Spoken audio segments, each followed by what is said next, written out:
life. It's the one thing you'll never get out of alive. And that's a fact. If you watch the video on the Corvette, you will notice that I talked a little bit about the video I'm about to make right now. I actually went through each and every one of my cars and did a little walk around. I told you what I paid for them, what I had in them ish, off the top of my head, not anything like legible, and what they're worth now. Not necessarily NADA or Kelly Blue Book, because those two vary.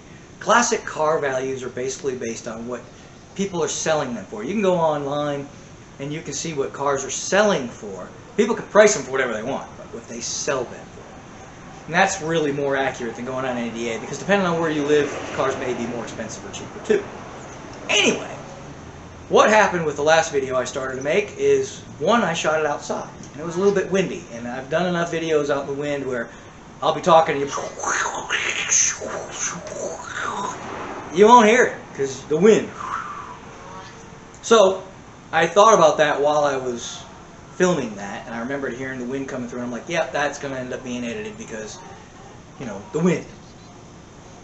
So, as I said before in the Corvette video, it got corrupted. I went to change the battery, and it did some weird thing, and I pushed the wrong button, poof, the video was gone. All I had was the end screen, and I'm probably going to do that again because I don't remember what I said. So today, I'm going to do the same thing. It's a nice day. I can get the cars out, so the one up here can come down and we can actually do a walk around in it. Most of these cars you have seen pretty in depth if you've been watching my videos. But nobody knows what I paid for them. A lot of people, they walk in here and they go, man, you got a lot of money in here. Nope, I really don't. For what you probably can't buy a brand new, I don't know, what's a regular car for like 30 grand? Camry? Toyota Camry? You definitely can't buy a Corvette, not a new one. So everything I own, everything I own, for less than you could buy a standard level Corvette, for sure. Possibly, well, because of the red vet, that brings it up a little bit. So yeah, probably a little bit more than a new regular everyday $30,000 car or so. But I've got numerous cars for very little money. And so we're going to stop talking and we're going to talk about what I've got in them. Of course, if you're not willing to get dirty, yeah, I've got a few and I'll throw those out there. Just they're regular cars, they're nothing special. But I've got good deals. If you shop around, you get good deals on cars. High-end cars, they lose their value like no other. And I'll even point out my wife's ride because it's, an $80-something thousand car that we bought for what, 10% of that? So, yeah, I'll even include that. I'm not going to do a walk around on it because it's just a regular SUV. But, hey, for you people who like SUVs, you can get into a high-end SUV that keeps your butt warm when you're driving. Of course, most everything does that now. Won't let you change lanes if there's a car next to you. It does the driving for you. And that car was cheap, depending on your value of cheap. But for the cost of less than a new piece of junk, the bottom level of something. So anyhow, let's get started. And we'll see. I'm going to do it in the shop today. Because outside it's a little windy. They got 15 to 20 mile an hour winds. And then, you won't hear anything I'm saying. And I'm thinking you probably need to hear what I'm saying since the whole video is about what I'm saying. You hear what I'm saying? Right. Okay, so I think what we'll just do is go front to back. We've been working on the Corvette, which is that way. And we'll start with that. Now, obviously, I've got the engine apart right now, so you're going to have to deal with the fact that some of these cars are apart right now. In fact, a lot of them are apart right now. Yeah. But it was together at one point, and we've taken it apart again. So we'll go with that, and you've seen the Gremlin, you've seen the BMW, you've seen the Cadillac.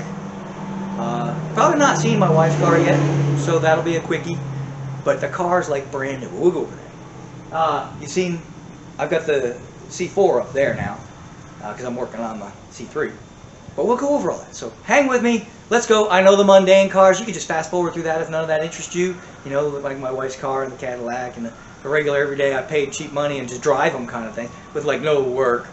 But I'm going to include them just because it shows you, if you're willing to shop around, what kind of deals you can get and how depreciation works for you. If you can live without having brand new stuff, you know what I mean? So let's get started. If you don't know it by now, you will by the end of this video. I am the world's worst cameraman. This car, if you watch my last video, you're going to be pretty familiar with it.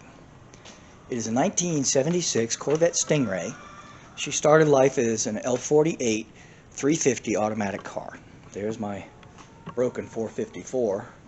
We've been working on it. If you watch the video, you can watch the discovery of how I hurt my engine. This car, I bought this 20-something years ago. And now I'll give you a quickie view on the interior, but I'm probably going to, we're going to probably have to put some lighting on that situation. But you can get a good look at the car. She's got a little damage back here. I had an incident where I lost the brakes backing into the shop in big block, automatic, with no brakes. Bad mojo. Let me get a little bit of lighting and we'll look at the interior real quick. The interior is true 80s fashion. I've got a seat cover on that side because I've been working on it. Custom stitching in the seat. Yeah, I need better lighting. Hang on. That's better. There we go. Now you can see the custom stitching on the seats. Of course, it's a big shadow, but there you go. Alright. I've got the interior apart, but you can get really good views on the interior on this if you look at my 4-speed swap videos. But she's now a 4-speed, and she's now got a 454. I restored this car some 20 years ago. She's normally very beautiful. Of course, I'm working on the hood, and the engine's all apart. But again, you can get really good pictures of this car, and we're going to keep working on this. So the next video after this, you will see. And these are all the parts sitting around, waiting to go back on.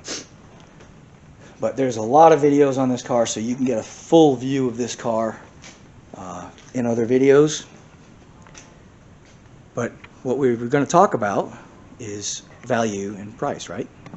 The story behind this car is, like I said, I bought it some 20 years ago, and I paid $3,800, I believe, for it. It had the paint on it already. Of course, the paint has, deteriorated a little bit over the last 20-something years, but I've taken good care of her.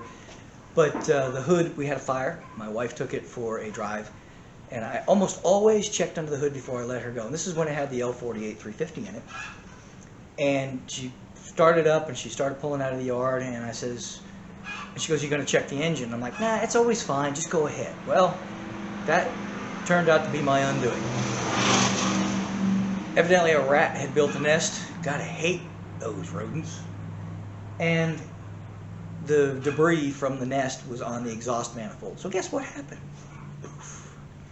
Fire.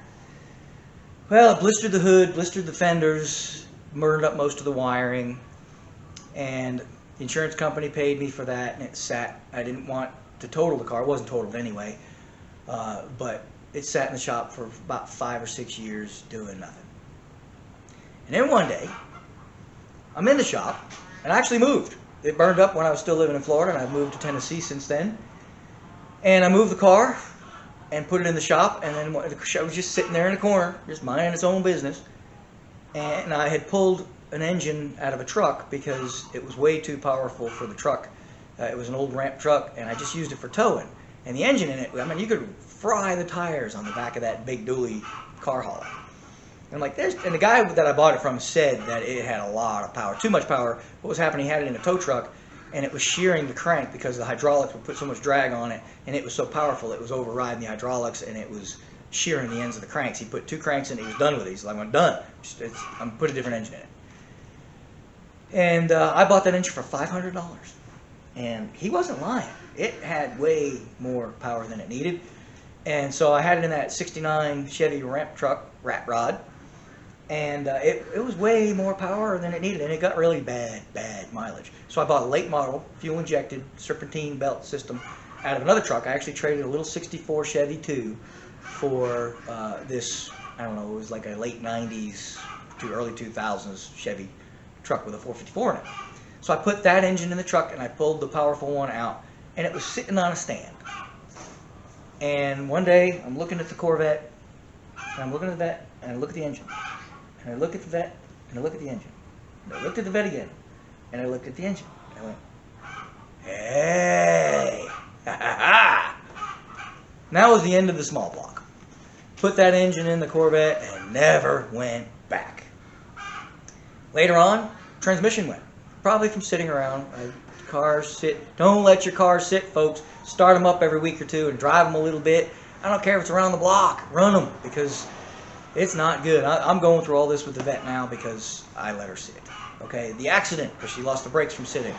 The transmission going bad. Of course, that resulted in a 4-speed, so that's not a bad thing. But again, I ended up having to rebuild the transmission because from sitting, the seals just don't work anymore, and it leaks everywhere, and it was no good. And I run it with low fluid all the time. So, yep, it wasn't good. So, put some money into it. Over the course of 20 years, I have put the big block in it. I put the 4-speed in it. The 4-speed I paid $75 for. I bought like 5 of them. I think 3 of them were low par, 2 of them were Chevrolets. Well, one was a Borg Warner, one was a Muncie. The Muncie ended up in the Corvette, and the Borg Warner is in the Gremlin. You can watch both of those swaps. So, with all that being said, I paid $500 for the big block, and I did put a cam in it. Didn't have to. Shouldn't have messed with that engine. That was my bad. I put a cam in there, and then I had the specs checked. Said that a little backwards. Got my merge all mixed up, you know. So ended up putting a larger cam in there, but it was only, I mean, I think the cam that was in it was like 518 lift, and I ended up putting like a 535 lift in there. It wasn't big enough to mess with it. I should have just left it alone. But needless to say, I did it. I ended up selling the cam for a couple of dollars. I don't remember how much. But overall, again, we're trying to talk about value. I'm trying to kind of show you how this car metamorphosized over the course of 20 years. $3,800 original. I spent about $3,000 restoring it, and that was back in 90-something. Put a new interior in it, showed you the custom stitching, and painted up under the hood, made it all look nice, and put the wheels, tires on it, and the side pipes. So overall, I probably had $5 grand in that car by the time I was driving it on a daily basis. I could have driven it, and I did drive it for quite a while with no more than the restoration on the interior because it was really bad. And then I'd put all brand new tail lights, emblems, and everything to make it look new again. And I think I had it appraised at that point, and I think it appraised for like $12,000. And this is going back to like 1992. This car now, when I'm finished, once we put her back together, get the engine back to running good, finish the paint back up, which we're going to be doing this spring, so stay tuned for more of the C3 Corvette. We're going to have this car all back together by spring, hopefully, or around spring, as soon as we can paint again. And I will probably have, I'm going to guess at that point, I mean, $500 big block, right? You can't go wrong there. Put a few dollars in it. Wheels, tires, blah, blah, blah, blah, blah. I'm probably into this car for way under $10,000. Way under $10,000. And I've got her insured for $20,000, and that's an easy insured. That is just, they don't even hesitate to give me that on it. Probably wouldn't let this car go for less than $25,000 or $30,000, to be honest with you, when she's back to looking, she's back to normal. Big block, 4-speed, posi traction rear end. I think she's got, her gearing isn't real sweet. I think she's got like 308s. Okay, but I've had this car wound up to 138 miles an hour with the small block in it. And with this big block, I don't even know. I don't know. Because those gears in this big block, they get along really well. Really well. Small block, I probably could have used, you know, maybe some 355s or 373s. Because it revved. I mean, that thing would rev. You know, 6,500 RPMs. It was nothing. She chirped when she shifted. It was great. It was fun, even with the wheezy little small block. But off the line, she was, you know, wasn't much. But once you got it rolling, she was pretty peppy. This engine, she's a bear, right off the line. So, less than 10 grand in the car, worth well over 20. paid $3,800 originally for it, and driving condition, drove the car. You know what I'm saying? So I didn't have to do anything to it. Of course, it had a beer can interior, so that needed work. But even with that, it was still less than $5,000, and I was driving the car. Wheels and tires, you can include that because it changed the personality of the car immensely. But you don't have to buy wheels and tires. And when we get into the C4, I'll talk about that, because I had really nice wheels and tires on that car already, and the ones I put back on it were almost the exact same thing. In fact, I wanted the exact same thing, but they didn't make that wheel anymore, period, because they're Eagles. They don't make them anymore. But they didn't make them fat enough. And if you watch my fat tire videos, I like fat. Fat is where it's at. You know, I like, when you look at the back of a car, I like to see tire. Now, not pro street tire, but I like to see supercar fat on the back. I mean, if there's an inch, I'm going to use it. You know what I'm saying? So anyway, that's that car. Not a bad investment. I don't know if you could pick these up for about $3,800. I have seen them going for that kind of money. They're pretty rough. I've got a buddy that I bought a few cars off of him, and he did buy a C3. It was like an 81-ish maybe. No, it's no more Stingray. Stingray was done in 77. They say 76 is the last year, so I'm guessing late 76, which would be a 77 model year, was the last time they made the Stingray. So I'm not sure on that. You Corvette guys, feel free to comment and say, I don't know what the heck I'm talking about.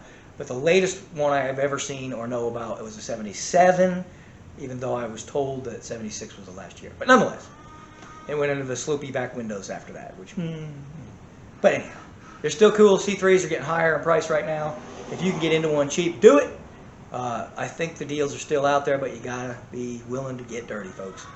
So we're gonna conclude the vet on that one. Let's move on to the Gremlin, which the camera is actually sitting on the hood of the Gremlin right now, because you know it's got moldy paint right now. We gotta fix that soon. We're gonna wash that car.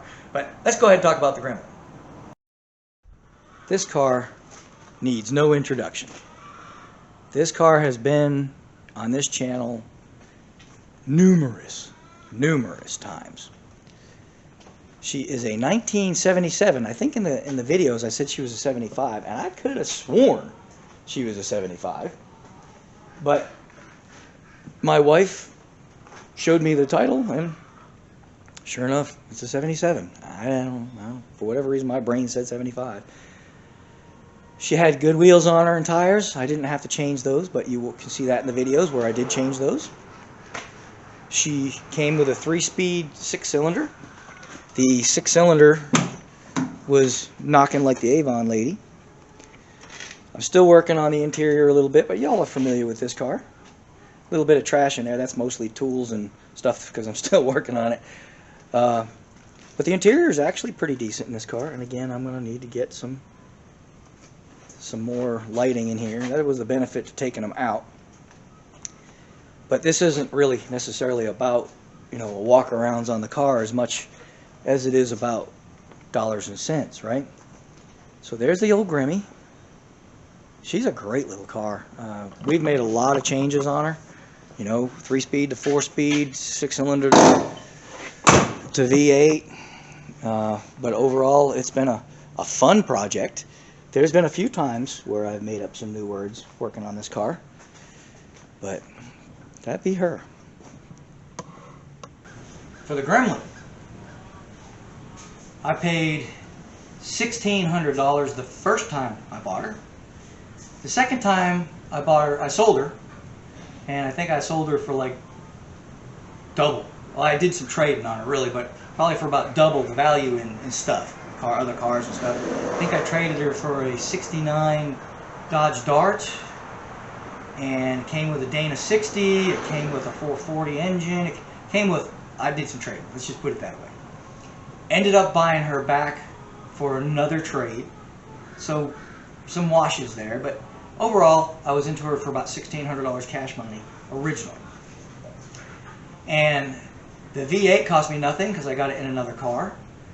The 3-speed was, I did put some money into the 3-speed, getting that set up, and that was a little bit, I forget how much money I had in it, but it was a failure. But you got to include the prices of failures. So I know I paid $500 for the flywheel, which is still in it because they AMC externally balanced each flywheel for each size engine, so I had to buy a flywheel for the 290. The flywheel was 500 bucks, I remember that. The clutch system, I ended up paying like 130 bucks just for the disc because it was NOS. And good luck finding a disc. I've got two, if you need one, for the 3 speeds. On the 6 cylinders, I do have 2 clutch discs now and 1 pressure plate. So if you need that, let me know. Give me an email or whatever, and that'll all be posted in the, in that stuff below when you read the whole thing on the bottom. That. So $1,600, $500, 6, 7, 8. Let's see. The engine cost me nothing because it was from another project that I yanked because we were putting more money into that project.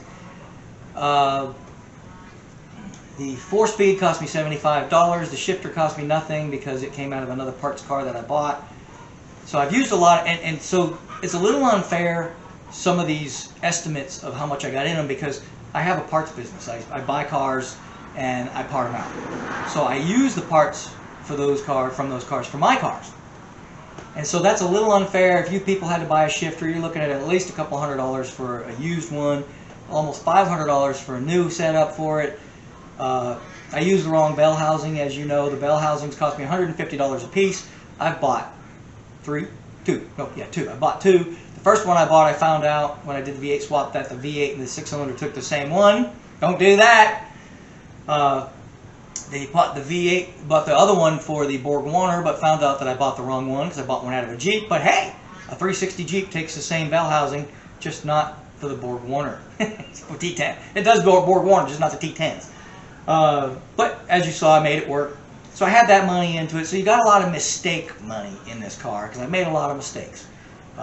Nobody's perfect, man. I make mistakes. Hot rodding's all about mistakes because you're putting stuff together that doesn't belong together. So you're gonna make mistakes. It's just gonna happen. You're gonna waste money on stuff that doesn't necessarily belong together or won't go together. The whole 3-speed setup on the V8 was a failure and worked for a day, and it chattered like crazy. It probably would have shook the car to death. So it didn't work. Got the 4-speed in, that's working great. You saw that video, me doing a little burnout, taking off down the street. She runs fine, running good. I'm going to finish up some of the smaller stuff. I still don't have any taillights. Got blinkers and brake lights and headlights. Just don't have any taillights yet. Might be a fuse. Haven't got to doing that yet. Probably not going to video that because watching me chase wires is not exactly interesting video. But going back to the value, I probably have, if we add it all up, we got 16, 21. I'm going to say $3,500 in this car. Got it insured for $7,500. They didn't even squawk about that. Usually they will squawk or say, whoa, that's as much as we can put on that car. They did that with the Beamer. And when we get into the value on the Beamer, which is, the camera's sitting on top of the Beamer's top. So it's making me a little nervous because there's a little breeze running through here and it's on a soft top, so I'm afraid the camera might decide to fall. That would be bad. Because this is not a GoPro that can handle that kind of beating. Nonetheless, $3,500 investment. I've got her insured for $7,500. Probably could squeeze 10 grand out of this car if I could. Seriously thinking of taking her to a show and putting a $10,000 price tag on it and see if I can't sell it for that. And if I do, then I'll put that money into one of my other projects. But right now she's my driver. I still got some things I want to do to it. We're going to make her shine. That's going to be a whole video on its own on how to make this paint, bring this paint back. And I'm going to bring it back. I mean, we're going to get her like new on this old paint. I'll show you how to do that. Okay, maybe not like new. There'll still be a little patina, but it'll look like an old car with good paint. Okay, we're using the same paint, so you'll stay tuned for that one. So anyway, $3,500, $7,500 minimal value, maybe $10,000. We'll see when show season comes. Maybe I can squeeze that out of it. If not, I'm just going to keep it. If I can't get that kind of money, I'm just going to keep it because it's worth that to me. So there you go. Got into the Gremlin for $1,600. If you're willing to do a little work, she ran and drove, but she was, she was knocking. Hey, Vaughn lady, right? Did anybody even know what that is anymore? Whatever. So there you go. Again, if you're willing to turn wrenches, you can buy stuff cheap, and it's worth. You can make it worth way more than you paid for it. Some of you may or may not like this car. This is a great little car. You know, I've always been a BMW fan. I've had a few of them along the way. I did have a race car that I built. It was a BMW 3 Series with a big block Chevrolet on nitrous with a 2-speed Power Glide. And I never finished that car. I was putting vertical doors on it. I mean, it was going to be a pretty sweet ride. And I never did finish it. I ended up selling the car. I've actually still got the car. It had a 9-inch Ford rear end in it. I ended up parting it out. But nonetheless, we're back to the Z3. I paid, you're not going to believe what I paid for this car, but we'll do a quick run over on it. I did not paint this car. None of the cars I have showed you so far did I have to put paint on. I bought them with the paint already on them. I know that the Gremlin isn't, you know, anything to brag about, but you'll see. We're going to, for very little money, we're going to bring that paint back around. But this is a little 1997 BMW Z3. Not, as much as I like Beamers, for me they're driver cars. These are not cars that I would buy to restore, although some people do. Here's the interior.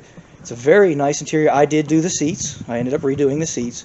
But the dash and everything else in it was as is. The door panels, all of that is how I bought it. This is, I mean, it was moldy when I bought it. But it was, you know, it was just like you see with the exception of the front seats I did redo.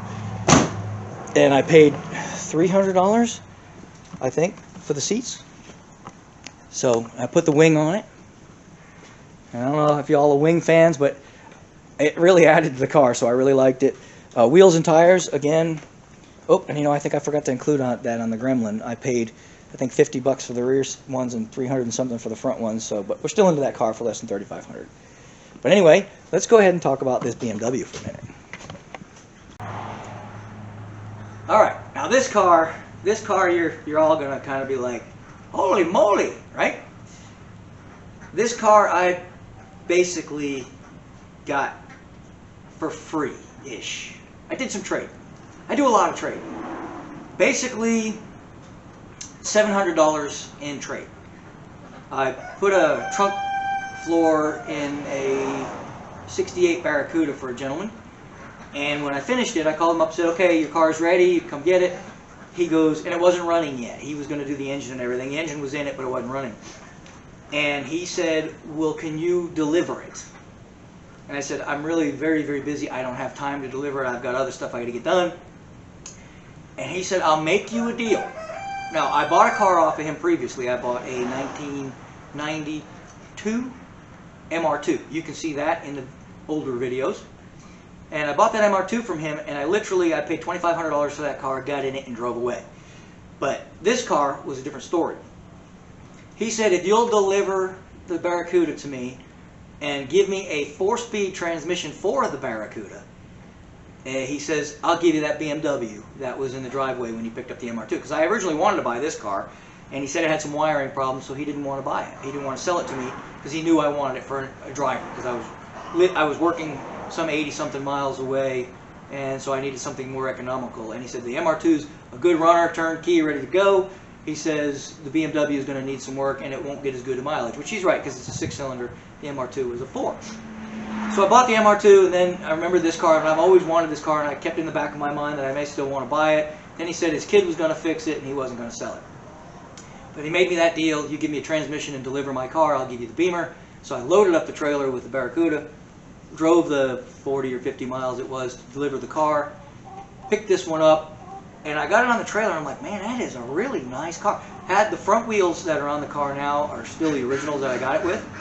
I did put the rear wheels and tires on it because, again, like every other car I own, they weren't fat enough, okay? I don't like skinny tires. I just like a big fat butt on a car, okay?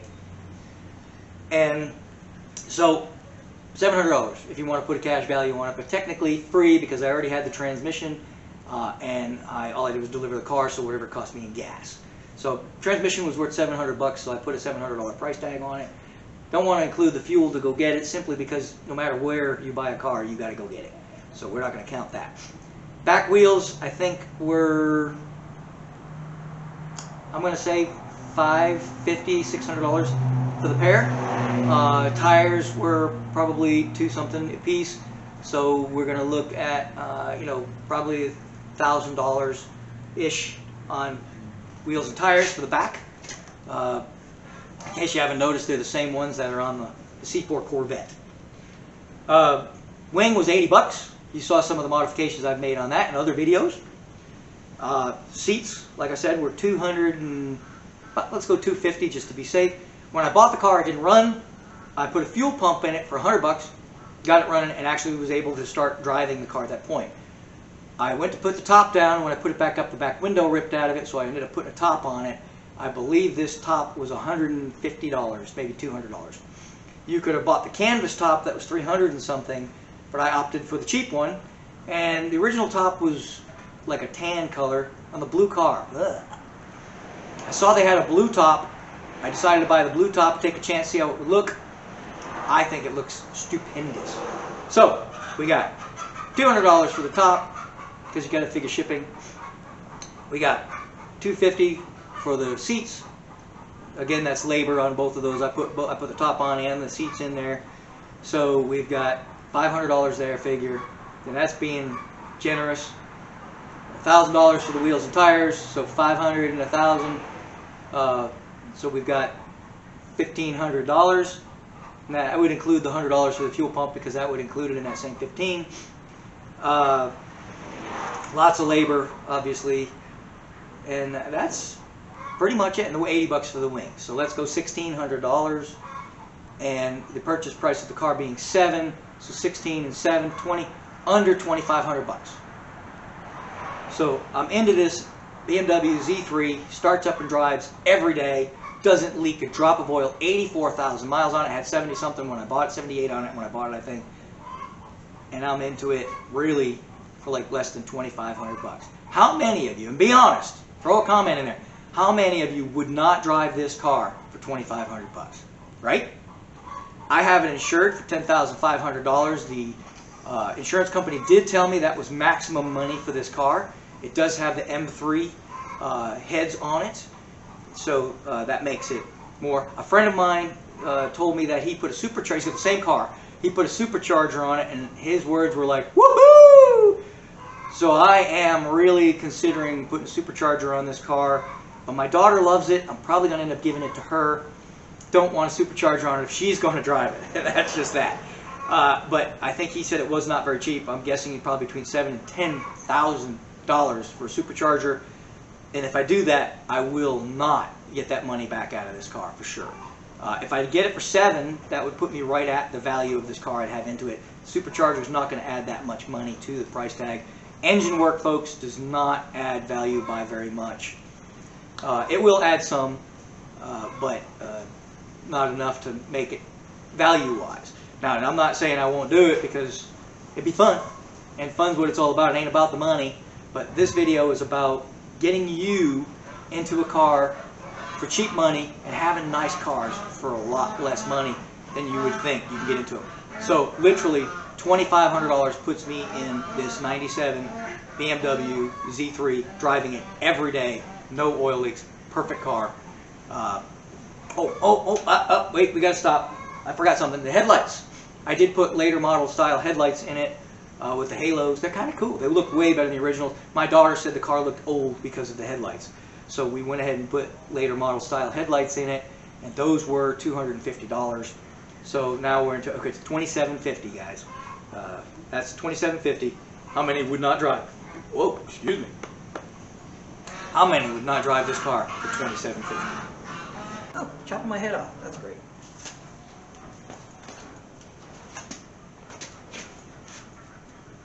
I am not going to go into detail on this car, but I'll step aside so you can look at it.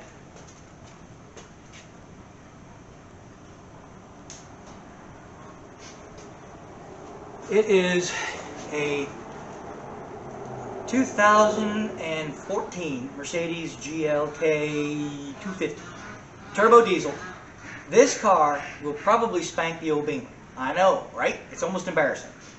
I think it's faster than the C4 Corvette. I'm pretty sure it is. This car's fast. It don't look like much.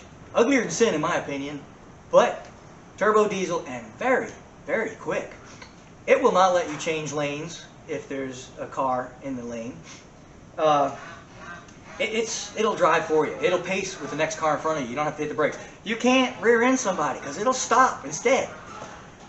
It's crazy. I don't like it because, you know, I like the tailgate and it won't let me, you know. But nonetheless, she paid under $20,000 for this car. She's been driving it for 5 or 6 years now. It is so clean. It looks like a brand new car. And, you know, I don't really like the car, but she loves it. And it's been super dependable. Can't say a word against it. High maintenance, yes. It costs a lot to maintain this car. But for under $20,000, fairly new car. It's 2014. It's getting old now. Still runs like a top. It ain't. She don't have. Still got less than 100,000 miles on it. She just doesn't drive it a lot. But really, for under 20 grand, can you be driving a Mercedes GLK? Just saying. That's all I'm going to say about this because it's just a car. This car needs no introduction. If you've watched my channel at all, this car is all over it. I've done the complete build on this car on my channel. And I know lighting is not good today. That's one of my biggest evils, is my camera abilities are not very good. But you know, you've watched me do everything from tires to paint to door panels to heat doodads on the hood to, I don't know, doing the wing. I mean, everything. You've seen everything on this car. You've seen me do tranny lines. Everything. You've probably not... Oops, I got her locked. What's up with that? There's tons of things done to this car on this channel, and it turned out for very little money. I've got a really, really nice driving car. So we'll get in the interior here. Hey, I guess I locked the other side. But the interior is not bad. It's not a cream puff, but it's far from bad. Interior is cool. It's got a cool dashboard. Okay, halfway decent. They're seat covers, but they're decent ones. You know, she's cleaned up. This is one of the few cars that's kind of clean. I vacuumed it out. I'm really bad about that. She's got an LT1. I actually am opening the hood on this one for you, because every other vehicle that I've showed you, you've seen the underside of the hood, including this one. I did have a comment on this engine. I don't know if it's the belt or the, you know, the tensioner or something, but something squeaks, and somebody made a comment about it squeaking. And but you know, mice squeak. Right? It's a mouse motor. Wheels and tires are probably the biggest investment on this car. And again, you can watch that whole video on how fat these tires are and what I've got in them. But this car is probably one of my cheapest. Well, Beamer was pretty cheap, but I consider that a hot rod. That's my driver. But she's a pretty cool little hot rod. But this is a hot rod, and we'll talk about how much I got in it. I cheated a little on this one because it's on the lift. So I lifted the car up so you can get a good view of the car and me. Normally I'm crouching down or, you know, trying to figure it out some other way. I know, I'm the world's worst camera guy. I get it. If one of you all want to volunteer and come on down here and shoot my camera work for me, I'd love it. I could probably use some help with the editing too, but overall, this is what we got, unfortunately. I'm sorry. Video, maybe not so good. Audio, I'm getting better at. I discovered that this camera has an issue with stuff, because I actually tried lapel mic and I've tried external mics and tried all that stuff to get the audio better. And come to find out, the one on the camera itself works the best. But the other ones, for some reason, the jack, if you don't have it just right, it'll hum and buzz and cause all sorts of issues. So I stopped using them and we're just doing the camera for now. If I buy another camera, which I do plan on buying a GoPro at some point as soon as my finances heal, having a bit of a out of money experience right now. Thus, talking about, you know, cheap cars. I literally had to struggle to buy the push rods to fix the vet. Just got a lot going on right now. My kid had to have some dental work done, and you know, my wife went back to school and a whole bunch of other stuff. So financially, this is going to be the budget build capital for the next few weeks to months until my finances heal.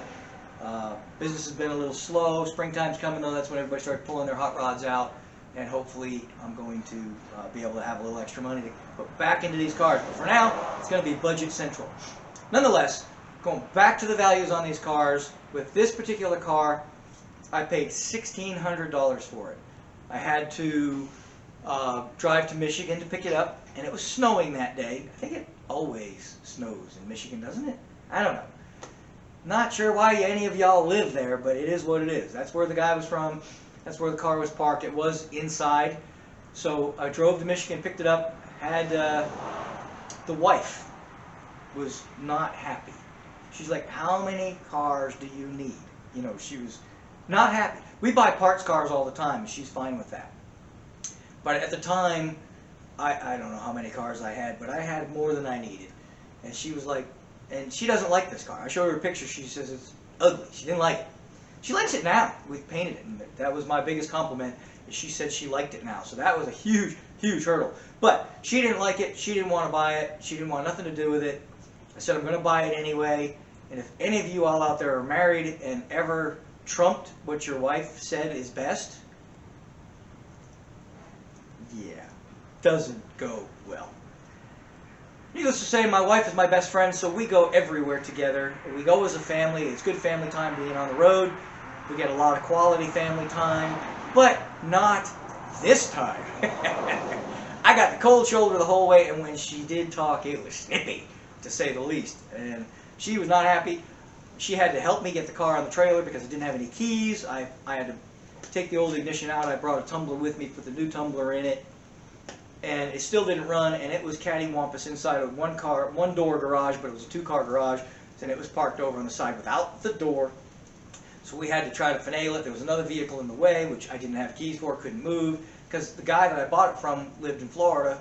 Lived in Tennessee. My bad. Still living in Florida in my head.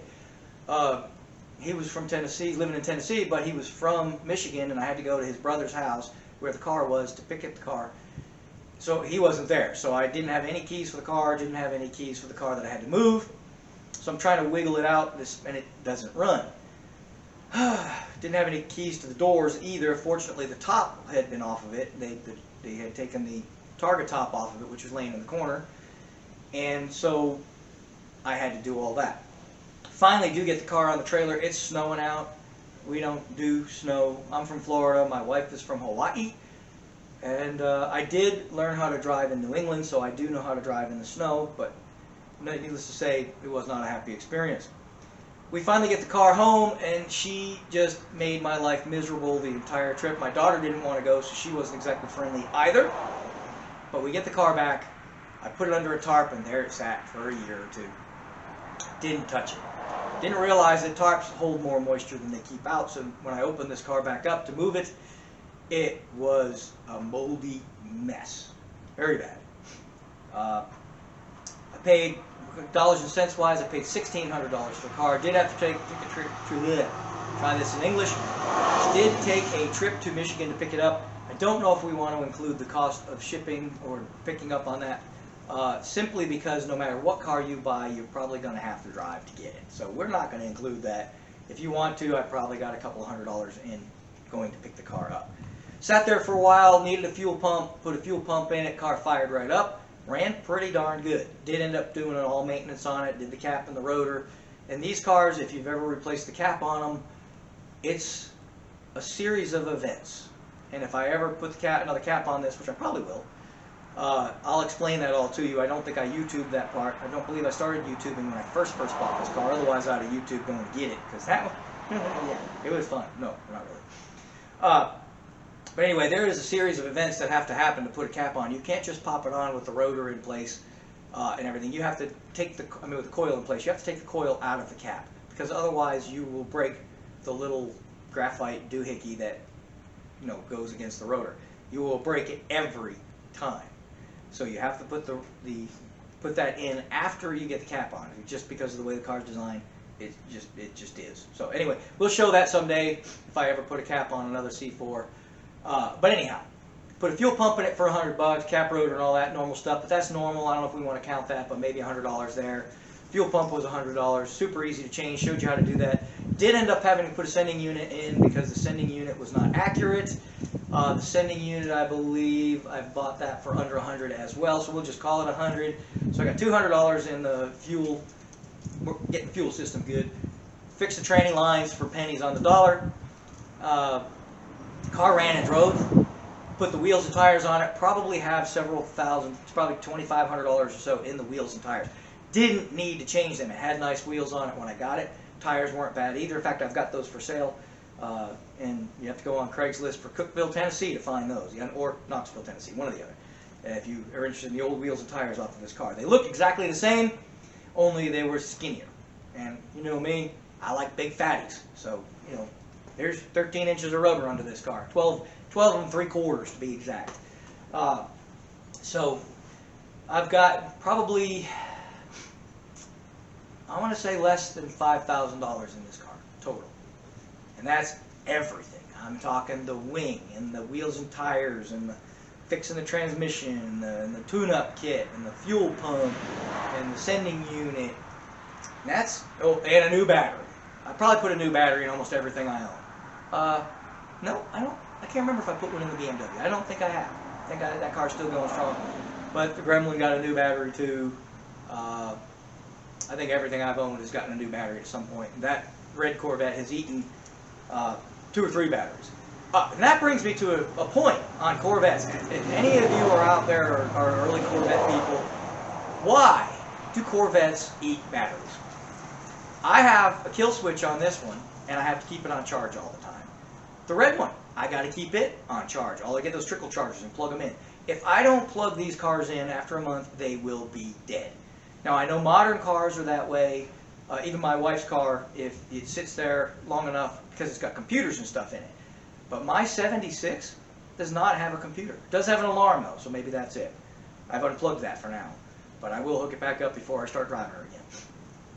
So tell me, why do these Corvettes eat batteries? Now, this one might have a computer in it it's trying to keep alive, so that may be it. But every Corvette I have ever owned and ever looked at to buy has had a dead battery. And I don't, and the guy's like, I just put a new battery in it, but I don't get it. So, that's the story on this car. I'm into it. Total cost, as she sits, $400 for the paint. We talked about that, right? Well, we didn't just now, but we've talked about that when I did the paint. I got $400 in that paint job. So you are looking at $5,000, and this, maybe you don't like C4s, but this is a really nice driving car. I get in this car and go anywhere, anytime. $5,000. Not quite as good a deal as the Beamer, because I can get in that car and go, I drive it every day. I can get in that car and go anywhere without even worrying about it, and I'm into it for less. But for a hot rod, a Corvette, $5 grand, she's a runner, driver. I could have left the wheels and tires and been into this car for about $2,500 or less. So BMW on this one's on a close second, but Beamer's only at $2,500 because I put the wheels and tires on it. So you can look at it that way. But whichever one you'd prefer to drive for that kind of money, I've got under $5 grand in this one. That's including wheels and tires. I've considered putting a body kit on this. We may do that later, and that'll up at another. I think body kits cost. I don't think they're very expensive. I think they're maybe in the hundreds, not even the thousands, for a body kit on this. But we're not. I haven't decided on that yet. I'm just going to enjoy her for now. So under $5 grand, C4 Corvette in the condition that this one's in. On the next car. It's a beautiful day here in East Tennessee, but tomorrow is going to change. It's going to rain tomorrow, so we'll be in the shop tomorrow. But briefly, this is my 2004 Dodge 3500 4-wheel drive. I think I got her locked up, but she's not in bad shape. I've had this truck for quite some time. Oh, no, she's not locked. I've had this truck for quite some time. She's in really decent shape. She's got over 300,000 miles on her, though. She's got fold-down seats. Those are cool, right? Yeah, a set of Mopar rocker arms. Not exactly doing the engine any good right there. But they will eventually go into one of my engines. But I'm just going to go over this truck briefly. She is a 5.9 Cummins turbo diesel. Got a push bar on the front. We featured this truck in a few videos. I paid $16,000 for this truck. I have put over 100,000 miles on her myself, and she has been a reliable friend. She does leak oil everywhere. Wind. Remember what I said about wind? Yeah, it's probably messing up my audio right now.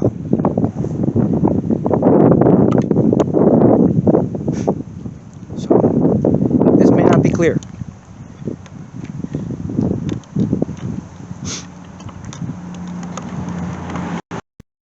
Okay, I'm trying to shield the speaker, which means you're not going to hear anything I got to say. But it's pretty windy out here, so I imagine I'm probably going to have to narrate this. But this is a 2007 Caddilac CTS. Again, I featured this car fixing the front end. Well, a deer decided to unfix it for me. But I paid $1,700 for this car.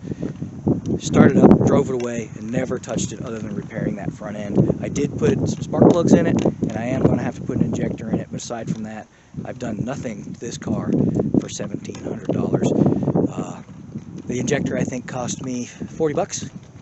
So we'll end up putting 40 bucks in her, and they'll keep driving it. Put gas in it and go for $1,700. Okay, wind sucks. I'm going to try to cup my hand over the speaker, or the microphone, my bad, to try to keep the wind from making all sorts of racket. But this is our next car to feature. She is a 1972 Barracuda, Plymouth Barracuda. It was a shell when I bought it. I put the doors on it. I did come with the hood, it did come with the deck lid, which I'm replacing both. The doors I'm going to have to salvage because I've not been able to find any good doors. If you've got good doors that you want to sell, well, by all means contact me. Otherwise, I've got skins for them. I'm going to go ahead and skin them. This is just a bunch of junk inside the car right now. I'm going to put white interior. You can probably see the seats in there. You know, over here I'm not getting too much wind, so you know the trailer's blocking the wind, so that's a good thing. So let's see if I can use the trailer for a shield, and we'll get a little bit of the audio going here. But yeah, she's a 72 Barracuda, and I got her basically as she sits. The rear quarters are shot, floors are shot, fenders were shot. Hood's good, but I'm not using it. Deck lids, fixable, but I'm not using it either. The dashboard's not too bad. Let's see if I can get a shot of the dash. Yeah, ish. You can get a decent shot of that. But the seats are actually out of a B-body, a 72 B-body. She originally had a 3-speed and a 318. She's getting a 440 and a 4-speed. And I've got everything, pretty much put this car together, but the wheels and tires. I paid $1,700 for her. This car, when it's done, should be worth upwards of $60,000 to $80,000. And I've got everything. I've got a new gas tank, new deck lid, door skins, new fenders, getting a new hood. I haven't bought the hood yet, so that's going to be several $100s. The 440, I paid $500 for the long block. The short block. I got the heads at the machine shop now. Like I said, I'm probably going to have 10 grand or so in this car before I finish it. But again, it'll be worth $60,000 to $80,000. Not a bad trade-off for, 10 grand. But that's that one. Yeah, I'm out in the wind, so I don't know how good this part's going to come out. But trying to find an E-body for less than $2,000 is virtually impossible. So if you can find one, even in this condition, snag on it. Because it's not going to be, they're just insanely expensive. I was going to end the little walk around on the Barracuda with just outside, but then I remembered I just got these in. These are my new seats. I have white interior. I just got these in. They were on back order for almost 2 years. About a year and 8 months, I think, total they were on back order. And they just came in. There's the new deck lid I was talking about. It just came in a few weeks ago. And that was on back order for several weeks. But I did decide to go with a new deck lid. I was going to fix the other one because it's not so bad. And then as I've showed you in other videos, this is the rest of that Barracuda. I mean, there's everything from headers to fenders to rear quarters to door panels. I mean, that up there is basically an entire 72 Barracuda. Well, 71 fenders. I'm going with a 71 front end. There's a few pieces over here. This is mostly my Mad Max project in this corner, which we're going to talk about next. So we won't go too far into that. And then last but not least over here, you've probably seen this in a lot of videos, so I'm just waving by it. But this is the engine. It is a 440. I believe it's a 69 or 70 block. I don't really care what year it is myself. Steel crank. It's got flat top pistons and got the heads of the machine shop. Those are 416 closed chamber heads, which is going to boost my compression a little bit. And like I said, I paid $500 for what you see there. This is just these are motor mounts, and in here I think is just miscellaneous, stuff for the engine, and of course, stuff to blow your nose. But anyway, 440, and that's what's going to be going in that Barracuda. I did have a Hemi, and I sold it, and actually the money I got for the Hemi is what I bought the Barracuda with. And now I wish I had the Hemi back to put in the Barracuda, but nonetheless. Again, I'm into that car for, like I said, probably about 10 grand, and then I still got to put it together. And but like I said, she'll be worth $60,000 to $80,000 now. Some of you Mopar aficionados that know all about numbers and things say, well, you're not going to get 60 or 80 grand out of a non-numbers matching car. But if it's a 318 3-speed car, is it really going to be worth that much? I did watch, I think it was Graveyard Cars or something. They had a 318 3-speed car. Supposedly that was a rare combination. So if I had the original engine, the original transmission, I may have been disassembling a rare car that would be worth thousands and hundreds of thousands of dollars. But I don't have the engine. I don't have the transmission. And I'm not a numbers chasing kind of guy. And if I had to buy all NOS and all numbers matching crap, I'd probably be into that car for $60,000 or $80,000 before I finished it. And I still have a 318 3-speed car. So, nope, don't care about numbers. Y'all can crucify me or criticize me for that. I like hot rods. 440, 4-speed, posi traction, 355 gears. Oh, yeah. Oh, yeah. So, heck with originality. This ain't no Wheezy 350 no more. And the Barracuda ain't going to be no Wheezy 318 no more. I don't care how rare it is. Now, if she was all original, sure. But she's not. So, I'd have to chase down all those parts, and I ain't doing it. I just ain't. Let's move on to the next project. By it briefly, this is a lot of my Mad AMX project, and as, of course, the most favorite part is the blower system. But there's everything else as well, everything from gaskets to shifters to you name it.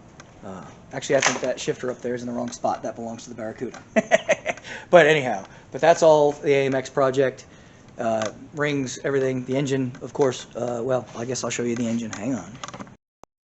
You've seen it. It's under this blanket.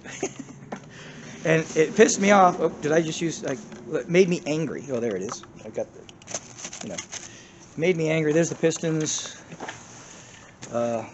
Pistons and rods here. Can you see them? Probably not. But pistons and rods right there. And I O-ringed the block. I had the cam sitting up here, and I was working on something, and it fell. And so here it is buried under a bunch of crap now, because I just was busy doing another project. And here's my timing set. And here's the lifters, which I only have 3 boxes, and I needed 4 because I'm using a box to fix the big block on the Corvette. This project is still a little ways down the line. I'll go ahead and order those lifters later. After what happened to the Corvette, I'm thinking I may want to go with solid lifters. I'm going to change this over to a solid lifter cam. I don't know yet. I'm a little bit nervous about hydraulic cams with these crappy oils we got nowadays. And just briefly, that's the new alternator for the Gremlin, because she's not charging anymore. Typical Gremlin style. But let's go ahead and move on to my Mad AMX project.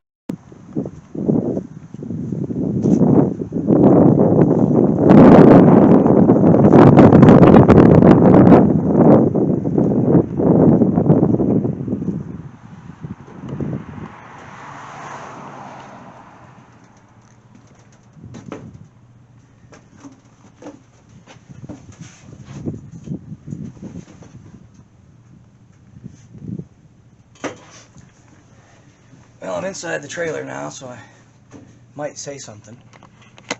It's so windy out there that there's just no point in talking.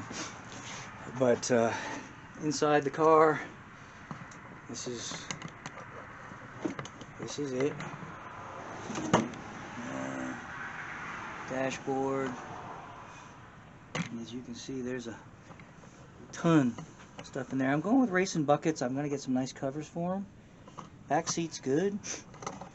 But as you can see, I've got an entire car in here. Just everything to put this car together. I've not decided if I'm going to use these door panels. They're in good shape. Or if I'm going to go with an all aluminum racing style interior. I'm going to go ahead and open the back here. I may not say anything because the wind, again, is my enemy. And I'll finish off with this car up front inside the trailer so you can hear me.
This is where the video died on my last video I shot on this. And this is when I changed the battery. And I may have the tail end of that, which I might include. Depends on what I said, I don't remember. But this is my baby. This is my signature car. Now that Corvette, that red one, I'll probably never sell. I've had her 20-something years. Had her before I was married, courted my wife in that car, and almost sold it one time and my wife objected. So that didn't happen. Probably never sell that car, never know. And when you're trying to cut a video, it just gets loud around here. Weird. But anyhow, I'm kind of near the road, and but I'm in the trailer. Hopefully that audio is rough. You know, you got to have a little. I got to get more sophisticated on the audio, I guess. I don't know. But nonetheless, this is where the supercharged 400 small block is going to go. Right now, I'm in here. But as you can see, it's what they call Big Bad Blue for an AMC. I think Mopar called it, you know, Petty Blue. I call it Ugly Blue. Had a Bel Air when my first car ever was a Bel Air, and it was that blue color. I think they called it Sky Blue, Earl Scheib jobby. Never liked this color. I don't know. Maybe you guys love this color. Had an AMX this color, and ended up selling the car because I just spent a lot of money on it, and I was restoring it. I wasn't making a hot rod out of it, and it ended up looking exactly the same, only clean. I got bored, so I sold it. I wish I didn't do that now. It was a 290 car just like this one, and really wouldn't have hurt if I had, you know, hot rodded a little bit. I should have hot rodded. I kept original wheels, original motor, original everything, totally restored it, and just was disappointed. I put all that time and money in it, and it just still looked the same, just cleaner. So that's why I get into hot rods, because I like to make them mine. I like to make them different. And when I go to a show, I like everybody to come to my car because it is different. And that red Vet has accomplished that for many years. I go into a Corvette show or any place where there's a bunch of Corvettes parked together, and it is always a crowd pleaser. So hopefully with the 4-speed, I haven't taken it to a show since I put the 4-speed in it, so I'm hoping it'll make it that much more appealing to everybody. But this car, it's the first time it's moved in years. But this car I keep in the trailer because I haven't started on it yet, but very, very soon we're going to finish up the red Corvette, get it running, find out we found out the problem so far. We're going to see if that fixes it. We're going to try to do it on the cheap because I just don't have the money to go through it. Otherwise, she's going to sit for a few more years, which I really don't want to happen. This car we're going to start on. We're going to get, let's see, I've got to get a brake caliper in the truck. That won't take but one afternoon. The Cadillac, I'm going to wait for a few, probably 6 months to a year before I fix that front end again, because I'm just a little burned about that deer killing my front end on that car, because I just finished it. But nonetheless, so that's probably going to wait. I think I've got to put an alternator in the Gremlin real quick and make some modifications on that red vent. Well, that was interesting. My wife come around the corner. Ah! I'm like, you're kidding me, right? As usual, she couldn't hear me talking. She never can hear me talking. But nonetheless, I forgot where I was. So we're going to go ahead and conclude this video. This is going to be a Mad Max tribute car. It is not going to be a clone, because a clone would require an Australian Ford Falcon. In case you haven't noticed, this is not an Australian Ford Falcon. This is a 1968 Javelin. I know I call it the Mad AMX because the only difference between an AMX and a Javelin is so many inches. You know what I mean? And it looks exactly the same, slightly shorter back window and no back seat. But if you remember, the Mad Max car is supposed to be a police car. Police cars have back seats. Not much of one, but they have back seats. So the Javelin was a better choice anyway. This car, oh yeah, we got to talk dollars and cents. This car I paid, I traded. I had a Barracuda that I was building. I think I paid about,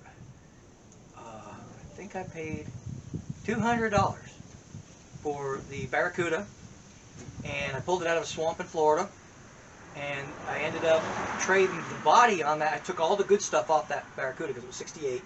Took the grill, took all the good stuff off of that car, but the body was very, very, very rotted.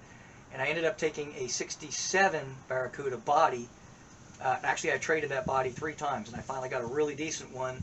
And I paid, I think, $1,500 for the whole car, but kept only the body, and everything else I bought different. So I sold the rest of the parts off that body, so ultimately that body probably was into that car for about $700, I'm guessing. $500 for the new body by the time we sold all the parts off of it and just kept the bare body. Then I put a 440 in that and a 4-speed, and so that was $1,500 or so. And so I had probably, and I bought pedals, $200 worth of pedals for that car. So when you add all that up, I'm going to say I probably had $3,500 in that Barracuda, and I traded it for this car. This car is super clean, doesn't have a spot of rust on it. The guy redid the front end. As you can see, he redid the under the hood, which I'm going to redo again. But all I got to do is, it's ready. I just got to clean it and paint it. I'm going to paint it black because the car is going to be black. So I'm probably into this car for about $3,500 as she sits right now, with the supercharger and the engine that I've got into that. I've got the block. I paid $500 for the block.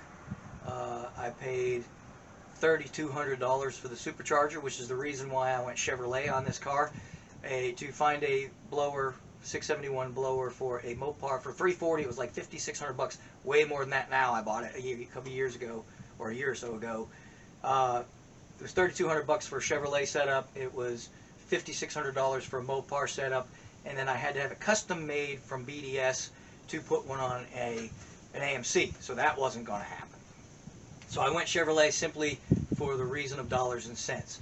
So right now I stand on this car, and I don't know if I could put a final value on it, because what's a tribute car worth? But with the blower, with the engine, we've probably got $5,000 into the engine and the blower with the pistons and rods and all of the good stuff. Another $3,500 into this car itself, but most of it is done. I'd like to go disc brakes. If anybody knows where I can get a disc brake setup, please let me know. But right now she's got drum brakes, but all new, like the Gremlin. When we pulled the brakes apart, I was like, wow, brand new. Same with this one. It's all brand new brakes, all brand new brake lines, all brand new, redone under all suspension, everything's all brand new in this car. so I don't have to do any of that.